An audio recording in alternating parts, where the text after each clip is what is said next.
Hi guys, it's me, Ashley again. Don't worry, I'm clocked out.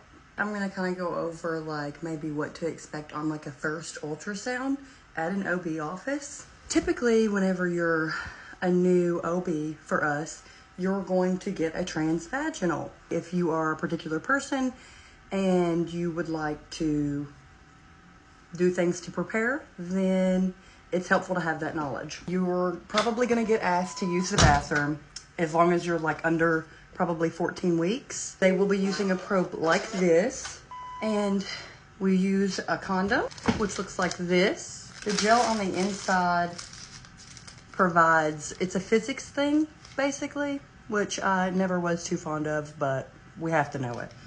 The sound waves need a medium to travel through, so they do use gel. This as well, it's gel that goes onto the top of the probe and it helps them get a better image. Some offices go on top and internally. Anytime you're under 14 weeks, this is just kind of what you should expect. They'll be looking at your uterine position. There are 4 main ones, and I get a lot of questions on like, is it normal? We basically have anteverted, anteflexed, retroflexed, and retroverted uteruses. Those are just basic positions that the uterus can lay in. It's not good nor bad. It can be to the left, it can be to the right, it can be towards your back, but those are the terms you might see. The gestational sac is actually the very first thing that we are going to be looking for. It should be a dark circle fluid filled, and you'll see the baby and a yolk sac inside. We'll also be looking for a yolk sac, which is a little circle. Sometimes it's right above baby's head, sometimes it's off to the side. We're also looking for a fetal pole. The fetal pole is going to be the actual baby itself. So for us, normally on ultrasound, your HCG levels do have to be at a certain level in order to see the fetal pole. And it's very typical that if you're only 5 weeks, we might only see the gestational side. At 5 weeks, we're probably not going to see a baby on the scan. It's very rare whenever I see a fetal pole in between 5 to 6 weeks.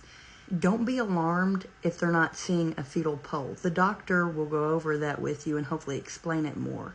Some offices do not allow you to do the fetal heart rate using pulsed wave. So some offices and some ultrasound techs prefer to use what's known as M mode. And M mode does not allow you to hear but only see the heart rate.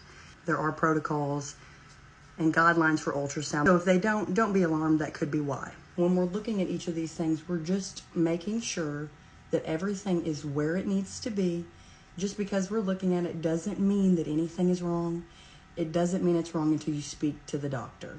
We cannot tell you what's normal, what's abnormal. We are not allowed until the doctor has, they have went to school for 12 plus years. So I would much rather them tell me the news than someone that doesn't have that education. So that's why it's best just to not say anything. That's just basically what you should expect on your very first ultrasound if you're going in for OB. And even if you're going in for a GYN ultrasound, we'll look at similar things. I hope that helps.